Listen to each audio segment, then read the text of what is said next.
Bonjour à tous et bienvenue sur NutriCast, premier média audio français dédié à la phytothérapie et à la micronutrition. Nous rencontrons pour vous le savez, les entreprises qui fabriquent, formulent ou distribuent des compléments alimentaires naturels, des huiles essentielles et même certains produits cosmétiques pour une parfaite transparence du secteur et une meilleure compréhension de ce que vous consommez. Et puis cela donne également l'occasion de faire connaissance avec ces hommes et ces femmes passionnés par leur métier qui consiste à s'occuper de votre bien-être. Et aujourd'hui on va pas tellement parler de votre bien-être, à vrai dire, on va plutôt parler du bien-être de vos animaux de compagnie, plus précisément, car oui, mesdames et messieurs, l'émission du jour est consacrée à la phytothérapie animale, et donc exceptionnellement, nous faisons cette émission en public avec Médor, Rex, mais également avec Minou, Matou et Gros Minet. Bonjour à vous. Merci. Ah, vous êtes 4 finalement. Très bien. Alors aujourd'hui donc, on parle de la phytothérapie animale avec Claude Fèvre, docteur vétérinaire et responsable du laboratoire Wamine. Bonjour Claude. Bonjour. Alors si je me suis permis de démarrer cette émission avec un peu de fantaisie, bon, une petite touche de fantaisie, ça fait pas de mal parfois. En tout cas, le sujet du jour est tout à fait sérieux et mérite d'être traité. Alors avant d'entrer dans le vif du sujet avec donc Claude Fèvre, docteur vétérinaire et responsable du laboratoire Wamine, je vous laisse vous présenter peut-être un peu plus en détail. Oui, alors je suis le docteur Claude Fèvre, j'ai 40 ans d'exercice vétérinaire praticien toutes espèces animales, puis j'ai exercé en référé au centre hospitalier vétérinaire Frégis en tant que spécialiste de phytothérapie et de micronutrition. Je suis diplômé de la Société d'homéopathie vétérinaire, j'ai un diplôme de phytothérapie Paris 13, de médecine de l'individu vétérinaire de l'école d'Alfort, je suis diplômé de la phytothérapie de l'école vétérinaire de Nantes, et je suis un ancien enseignant en pharmacognosie à Paris 13. Je suis actuellement directeur opérationnel du laboratoire Wamine. Voilà, on a un aperçu de votre CV, de votre expertise. Du coup, alors on va parler aujourd'hui de la phytothérapie chez les animaux. Alors on parle, c'est la première fois qu'on va en parler d'ailleurs sur NutriCast. On parle en général de la phytothérapie pour les êtres humains, et c'est assez intéressant aussi parce que ce qui marche pour l'un peut marcher sur l'autre. Il y a beaucoup d'études cliniques d'ailleurs qui sont faites sur les animaux après pour aller démontrer certaines efficacités chez les êtres humains. Donc il y a effectivement des passerelles et il y a de plus en plus de personnes qui souhaitent aider leurs animaux et pas toujours les remplir d'antibiotiques ou de traitements un peu lourds, et donc qui passent par la phytothérapie. J'espère que vous allez pouvoir nous donner de précieux renseignements. Vous êtes le responsable donc, du laboratoire Wamine. Est-ce que vous pouvez nous en dire un peu plus déjà pour qu'on ait un aperçu également de ce qu'est Wamine ? Wamine est la société vétérinaire du groupe Pilège qui existe depuis plus de 30 ans et qui est spécialisée en solutions naturelles de santé, phytothérapie et alimentation fonctionnelle. Nous avons pour mot d'ordre One Health, c'est-à-dire protéger la santé humaine en protégeant la santé animale. Et pour cela, nous proposons des produits innovants en accord avec les connaissances scientifiques les plus récentes. Un exemple, de nombreuses publications, en particulier américaines, ont montré récemment que dans une même famille, les microbiotes de chaque constituant de la famille deviennent identiques entre les humains et les animaux. Pour ce faire, nous assurons une filière qualité depuis la recherche de matières premières jusqu'à la distribution, en passant par la fabrication et, ce qui est important, la formation des professionnels de santé, utilisateurs et prescripteurs. Voilà qui est clair et carré. Claude, vous dites que le microbiote est le même chez les humains que chez les animaux ? Il y a un mélange progressif d'échange de tous les microbiotes, de tous les micro-organismes qui peuplent le tube digestif entre les humains d'une famille, qu'ils soient les enfants, les parents et les grands-parents, et les animaux de compagnie. Il y a un mélange progressif de tous les micro-organismes qui peuplent le tube digestif entre les animaux de compagnie et les membres d'une même famille. Et ben ça alors, voilà qui a le mérite de nous faire rentrer dans le vif du sujet. Alors Claude, comment la phytothérapie peut-elle aider les animaux ? Alors nous avons choisi de parler ce matin effectivement de la phytothérapie au service du bien-être animal. J'insiste sur cette notion. Toutes les espèces animales peuvent bénéficier, puisqu'une plante reste constante dans sa composition. Seul varie le malade ou l'ensemble des malades s'il s'agit d'un troupeau. C'est une notion pour chapeauter l'émission, si je puis dire. Et pourquoi parler de bien-être ? Parce qu'actuellement, même dans les écoles vétérinaires, se mettent en place, vous parliez tout à l'heure de recherche, on ne doit plus faire de recherche animale en provoquant des désagréments sur ces animaux, même pour mettre au point des médicaments soi-disant pour les humains. Mais c'est une bonne nouvelle, donc aujourd'hui on ne peut plus faire de tests sur les animaux qui leur fassent mal, on ne peut plus leur inoculer des virus, ça c'est terminé. tout laboratoire qui veut se lancer dans une étude sur des espèces animales, quelles qu'elles soient, doit demander une autorisation à un comité d'éthique et font partie du comité d'éthique certains laboratoires des écoles vétérinaires avec lesquels nous sommes personnellement, nous, WAMIN, partenaires, en particulier l'école vétérinaire de Nantes, où les professeurs donnent leur accord ou pas leur accord suivant les normes de l'étude en question. D'accord, alors par exemple, c'est quoi les critères c'est quoi? C'est l'utilité de cette étude, le nombre de malades concernés qui pourraient éventuellement être guéris suite à ces essais? Non, surtout le bien-être animal, c'est-à-dire on ne doit absolument pas faire de manipulation qui puisse en aucun cas faire souffrir l'animal qui est le témoin. C'est-à-dire qu'on peut lui faire avaler un probiotique, voir si ça l'améliore la qualité de ses selles, mais on ne doit pas lui provoquer une diarrhée, par exemple. D'accord, ça, on est là, on est bien d'accord qu'on est dans le domaine de la phytothérapie, hein, on n'est pas, là, ce que vous dites, c'est valable uniquement pour la phytothérapie. Non, c'est valable tout médicament confondu, théoriquement. Et alors, comment les tests sur les souris, les rats de laboratoire, comme on dit, ça n'existe plus comme c'était avant non plus, du coup? En France du moins, hein, je ne parle que du territoire français, je ne parle pas ni pour la communauté européenne, ni pour le restant du monde. D'accord, donc on est ravis d'apprendre qu'en France, il y a ce cadre. Alors ce cadre législatif existe depuis longtemps?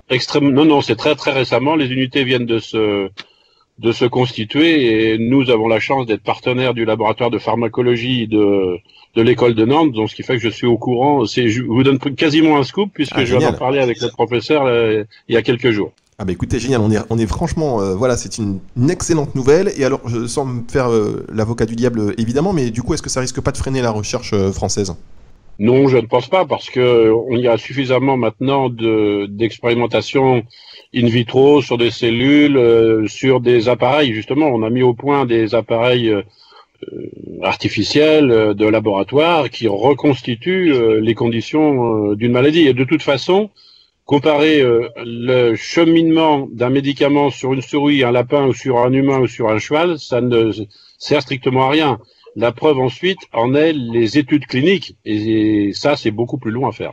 D'accord, très bien. Mais écoutez, merci beaucoup. Alors, pour revenir sur le mode de consommation et l'évolution de la consommation de la phytothérapie pour les animaux, en France, comment ça évolue? Est-ce que la phytothérapie, on l'utilise depuis longtemps pour apporter du bien-être à son animal? Et dans quel cadre plus particulièrement?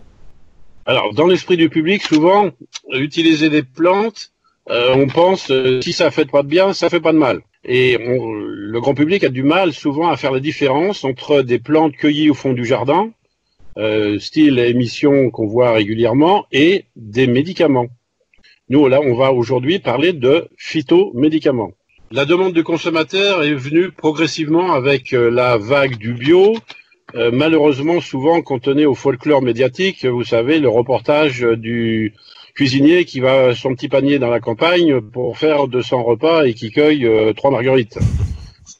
Enfin, le règne est issu, ce mythe est issu de la médecine des simples qui favorise la consommation anarchique d'aliments complémentaires en automédication.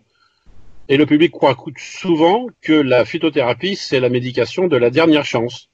On vient consulter le vétérinaire phytothérapeute dans des cas difficiles où la phyto va faire ce qu'elle va pouvoir, mais ça demande une expérimentation de la part du praticien tout à fait particulière. C'est pour ça que nous tenons, nous, dans notre éthique, à former des vétérinaires praticiens. Parler de phytothérapie clinique requiert de la part des praticiens d'être formés sérieusement pour aborder le malade d'une manière autre qu'avec la médecine chimique. Et cela demande un mode de raisonnement différent de celui que de délivrer un médicament anti quelque chose et d'attendre de voir si cela va aller mieux. Malheureusement pour le consommateur, il n'y a pas de formation initiale dans les écoles nationales vétérinaires pour l'instant, à part le diplôme inter-école que je citais en entrée, qui a été créé depuis 3 ans.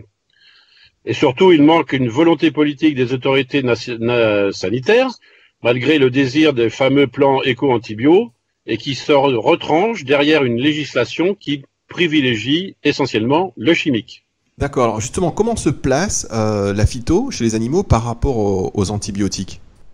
Alors, il est difficile de mélanger ces deux notions, parce qu'ils ont chacun un mode d'action spécifique et que je vais vous expliquer. Les antibiotiques empêchent la multiplication des bactéries en bloquant certains mécanismes qui leur permettent de se reproduire.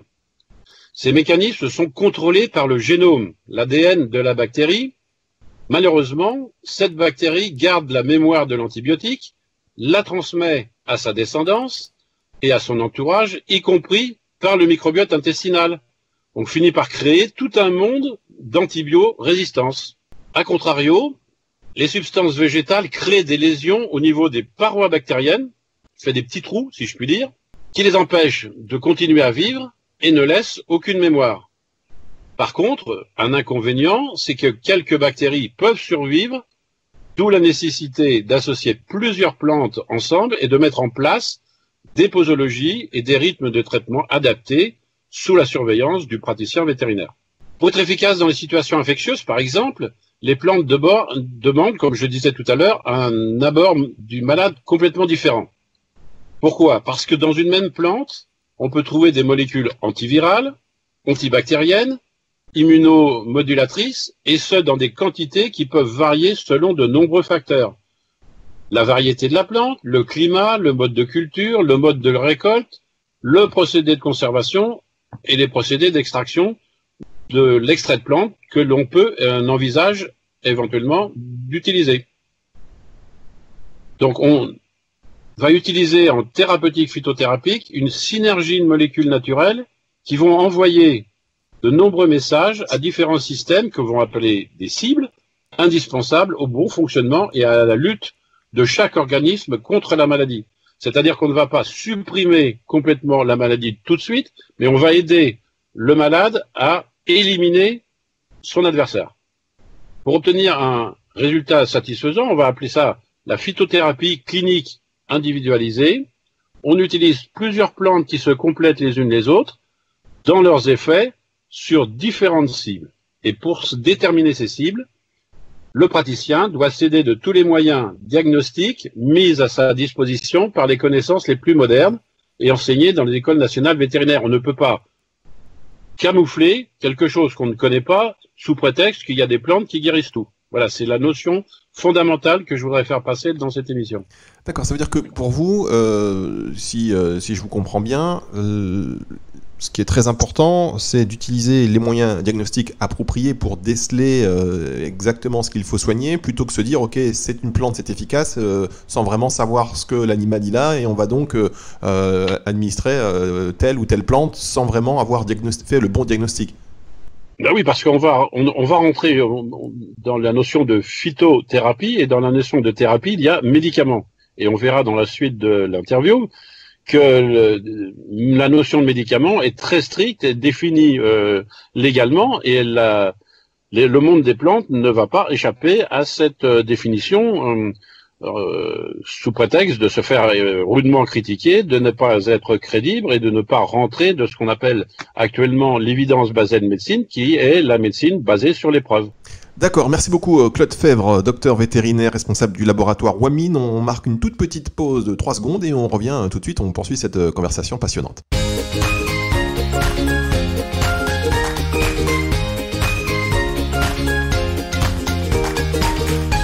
NutriCast, aujourd'hui on parle de la phytothérapie chez les animaux avec Claude Fèvre, docteur vétérinaire et responsable du laboratoire Wamine. Alors Claude, très souvent, quand on emmène son animal malade chez le vétérinaire, il va nous prescrire des antibiotiques. Est-ce que c'est bien et est-ce qu'on peut le compléter aussi? Est-ce qu'on peut lui demander de compléter ça avec de la phytothérapie? Les deux choses sont possibles. Je vais prendre, on est en pleine épidémie, enfin elle est presque finie j'espère, de virus, donc on va parler des virus par exemple. Il est complètement illusoire et inutile d'administrer un antibiotique sur un animal atteint d'un virus. La première des choses est d'empêcher le virus de proliférer, et heureusement avec certaines plantes et certains extraits de plantes, je ne m'étendrai pas là-dessus puisqu'on n'est pas dans la technique aujourd'hui, eh bien qui peuvent bloquer ce virus tout au début de son invasion dans l'organisme, et on n'aura pas besoin, pour peu qu'on ait avant en prévention, on peut aussi travailler en prévention, administrer des plantes qui vont augmenter le niveau de défense de l'individu et qui rejettera naturellement son virus.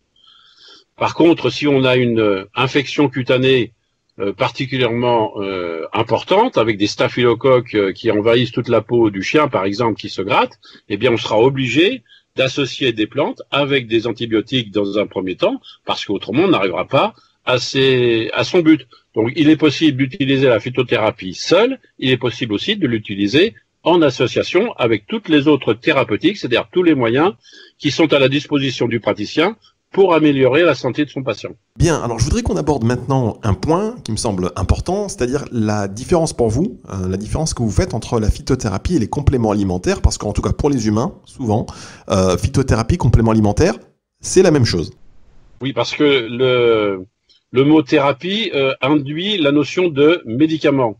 Donc, on va travailler avec les extraits standardisés de Wamine dans le phytomédicament.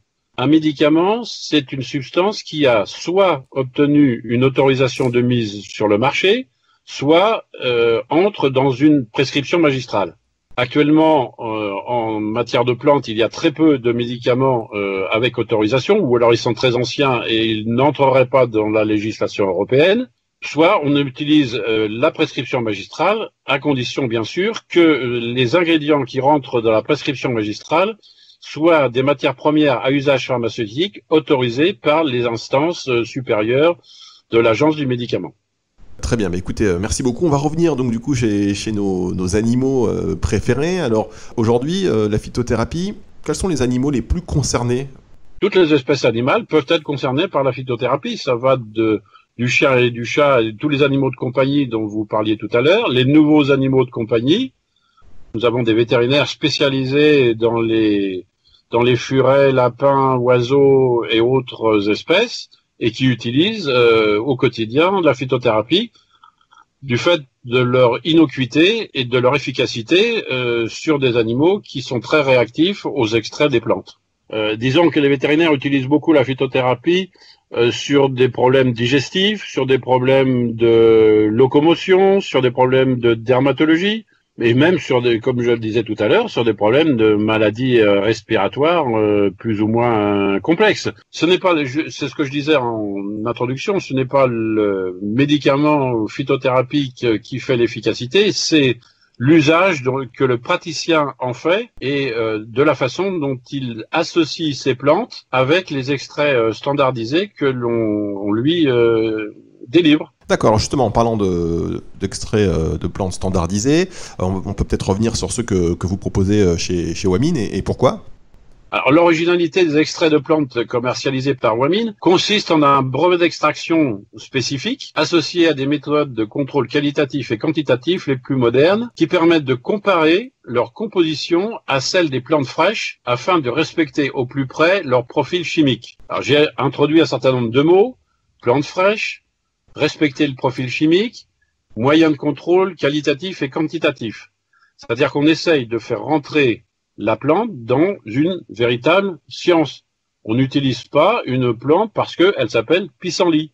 On utilise un extrait de plante parce qu'on sait qu'à l'intérieur de cet extrait de plante, il va y avoir un certain nombre de molécules qu'on a identifiées par des méthodes qu'on appelle des chromatographies, très particulières, très compliquées. Je crois qu'au niveau du laboratoire de notre groupe, on doit être parmi le monde 7 ou 8 à être capable d'identifier les substances chimiques qui sont dans les plantes d'une manière tout à fait précise actuellement.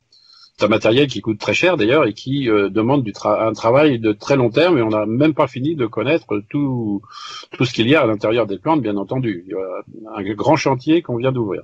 Alors ces extraits ensuite sont standardisés, c'est-à-dire qu'ils sont uniformisés grâce à un conservateur naturel qui s'appelle la glycérine. Et cette glycérine, je rassure tout de suite les auditeurs, elle est bio, c'est-à-dire qu'elle est issue de l'huile de tournesol. Ce qui permet non seulement de supprimer le sucre, l'eau et les alcools qui sont inutiles, voire toxiques pour les animaux de compagnie, mais aussi de maintenir une constance dans la concentration des actifs. C'est-à-dire que si vous avez une année où la plante produit plus ou moins de ses principes actifs, eh bien, en ajustant la quantité de conservateurs, il y a toujours, à chaque fois qu'on donne la même quantité de plantes, la même quantité de substances chimiques à l'intérieur, qui nous permet la reproductibilité des effets à chaque administration, ce qui nous permet de nous déterminer comme un phytomédicament. Merci beaucoup Claude, encore une réponse très claire et très limpide. Alors je voulais vous demander, il y a quelques mois de cela, au tout début de l'épidémie, on a entendu parler de beaucoup de choses, hein. Il y avait beaucoup d'informations qui circulaient, et notamment sur la transmission du virus de l'animal à l'homme, et il y a eu surtout cette histoire de chat qui transmettait éventuellement le coronavirus. Est-ce que vous en avez entendu parler? C'est parti de la chauve-souris en passant par le pangolin, les poulets de batterie.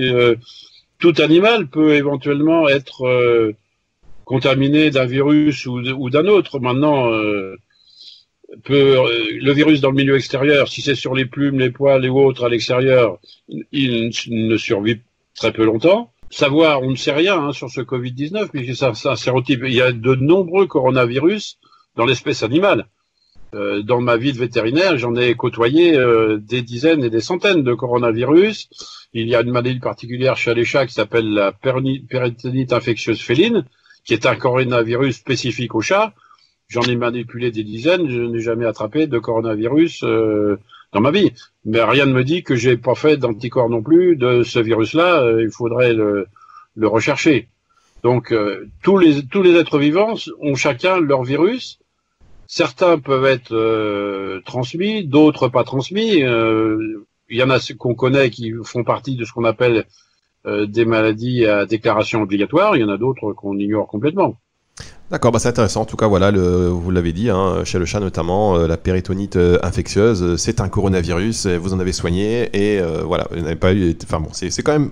C'est malade pour autant. Voilà, non mais c'est important de le rappeler parce qu'il y a eu beaucoup de ces derniers mois d'abandon d'animaux, de questions de peur, de panique, d'anxiété, et donc voilà, c'est important de bien recadrer ça pour dire qu'il n'y a pas de danger particulier, voilà, et qu'on doit continuer à s'occuper de nos animaux de compagnie. Alors on va arrêter les digressions. Je voudrais revenir on parlait des extraits de plantes standardisées de Wamine, mais je voudrais revenir aussi sur les méthodes justement de fabrication de ces extraits de plantes standardisées, donc des produits de phytothérapie pour les animaux. Oui, alors on va revenir effectivement sans détailler tout le procédé qu'on appelle le procédé phytostandard, ce fameux brevet dont je parlais tout à l'heure. On va parcourir surtout rapidement les démarches qualité qui sont originales à notre groupe et qui se concrétisent par l'attribution des bonnes pratiques de fabrication par l'EFSA et qui nous permet de nous appeler matières premières à usage pharmaceutique pour préparation magistrale. Donc il y a un certain nombre de normes ISO, des contrôles et d'analyses de qualité de chaque lot avant leur libération. Et ces démarches qualité, elles commencent avec le sourcing des plantes. Et parce que je pense que c'est très important, puisque dans l'esprit du public, on peut aller cueillir cette plante n'importe où, n'importe comment, n'importe quelle époque. C'est absolument faux. Toutes les plantes que l'on utilise sont des plantes de culture, c'est-à-dire qui respectent la biodiversité et qui ne perturbent pas l'équilibre général de la planète. On va sélectionner les espèces de plantes, on a un service dédié qui sélectionne des agriculteurs dans le pays où elles poussent le mieux.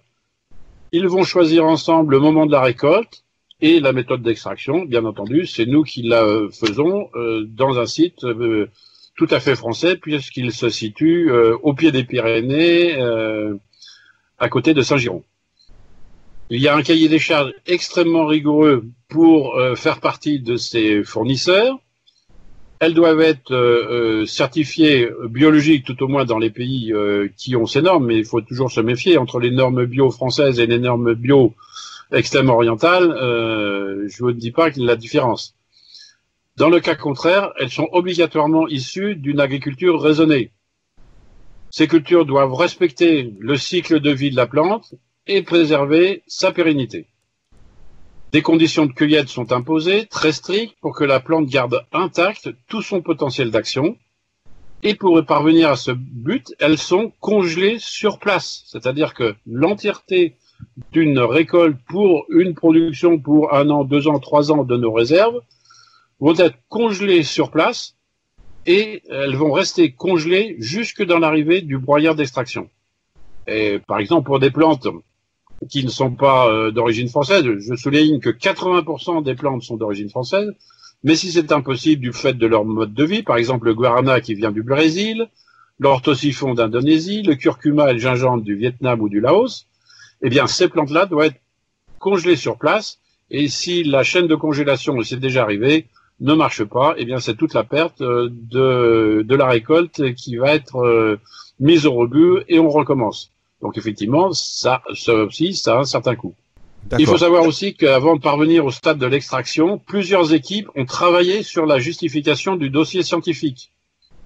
On a vérifié botaniquement la variété et le cultivar utilisé. Un service de recherche fondamentale vérifie le respect de la pharmacopée française et européenne. Des bibliographies sont revues pour vérifier l'efficacité des différentes molécules qui sont à l'intérieur et qu'on appelle des principes actifs. On justifie l'utilité thérapeutique d'entamer une production. On va dresser une carte d'identité spécifique qui est originale à notre extraction et non pas inspirée de la bonne réputation de la plante. Et ensuite, il y aura un certain nombre de contrôles de qualité avec les contaminants éventuels que peuvent demander les contrôles officiels, les métaux lourds, les hormones, les substances chimiques, les bactéries parasites. Ensuite, on passe au stade de la fabrication, c'est-à-dire qu'on va broyer le végétal congelé, on le met dans un extracteur dans lequel on fait circuler divers solvants, de l'eau et de l'alcool à degrés variables, qu'on en appelle lixiviation.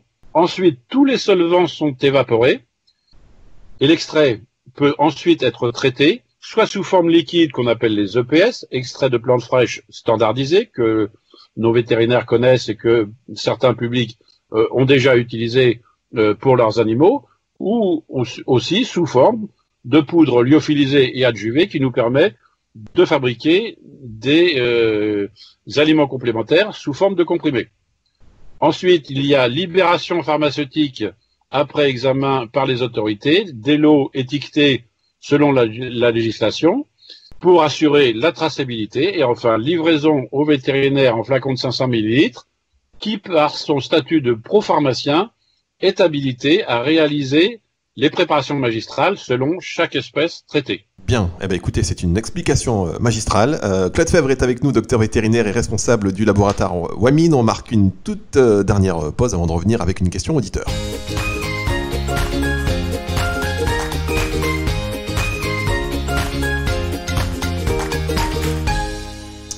NutriCast, aujourd'hui on parle de phytothérapie, décidément, phytothérapie animale. Nous sommes avec Claude Fèvre, docteur vétérinaire et responsable du laboratoire Wamine. Et cette question d'Antoine qu'on a recueillie sur Instagram, NutriCast officiel, vous nous suivez aussi sur ce réseau social particulièrement.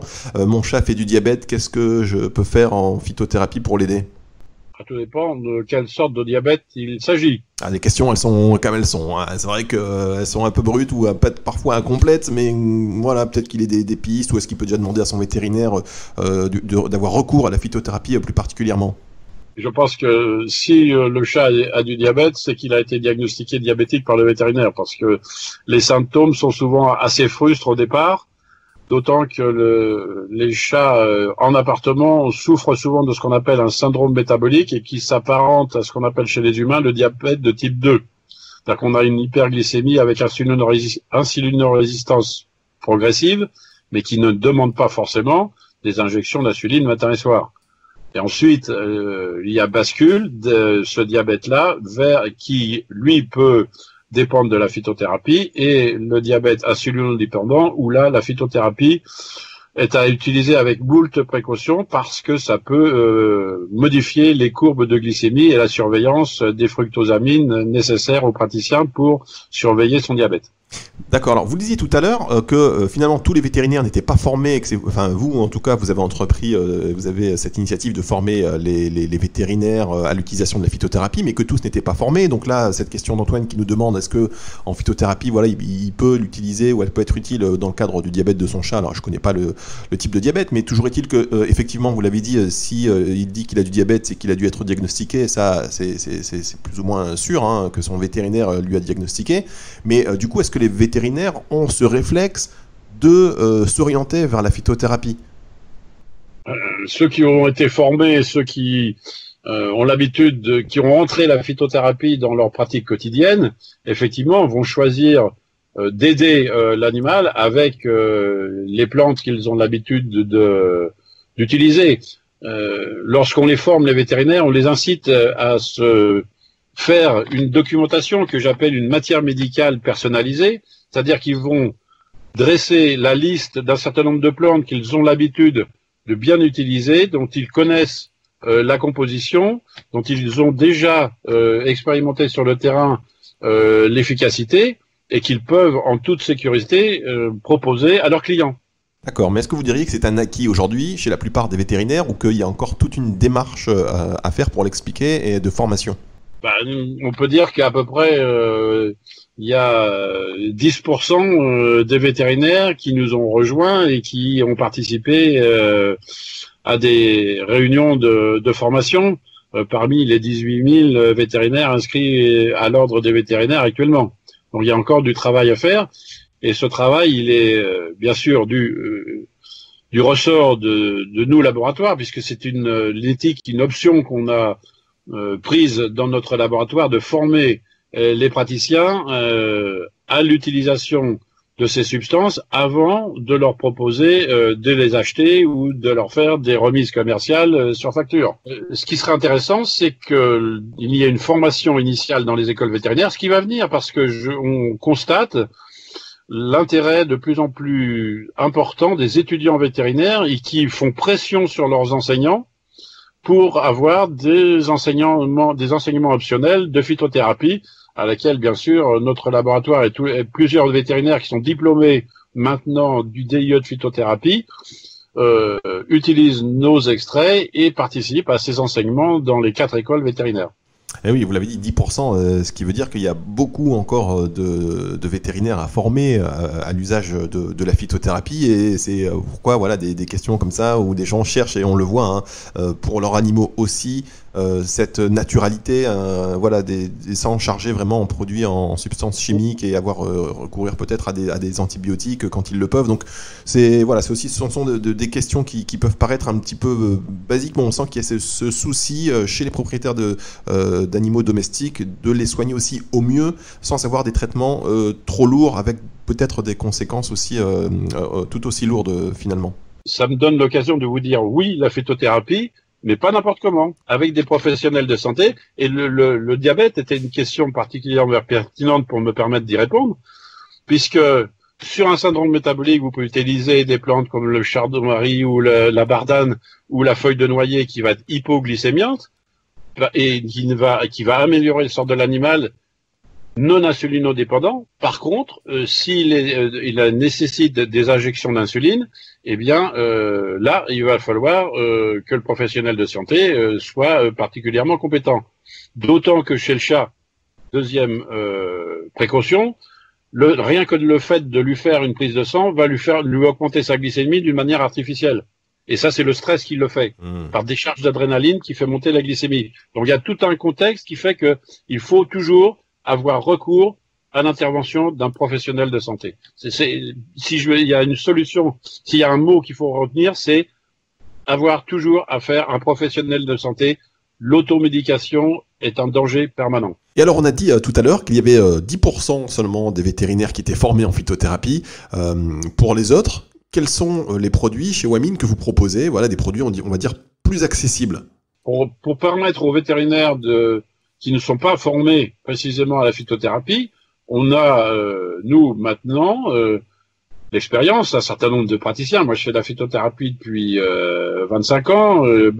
La plupart des confrères qui m'ont rallié depuis 18 ans maintenant que Wamine existe, on a une certaine expérience d'associations phares, si je puis dire, qui sont efficaces, quel que soit, et qui apportent une amélioration, quel que soit le manque de pointu du diagnostic, qui obligatoirement vont améliorer le bien-être de l'animal, sans pour autant peut-être aller jusqu'au bout du diagnostic. Mais au moins, on sait que le propriétaire va constater un soulagement de son animal.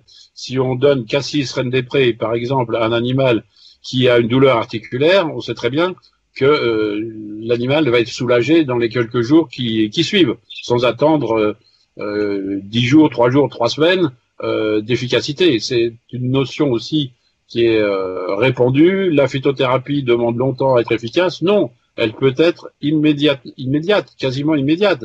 Elle peut même mettre dans la journée, dans les heures qui suivent. Ça, c'est intéressant comme précision, parce que c'est vrai qu'on a cette idée reçue que la phyto, il faut des traitements au long cours. Voilà, exactement. Mais non, on peut utiliser. Alors, ce qui fait dire que on ne peut utiliser que la phytothérapie que sur des affections chroniques. Or, quand on a affaire à une infection virale aiguë, c'est pas chronique. C'est immédiatement qu'on doit avoir des résultats. Et mes collaborateurs le savent très bien.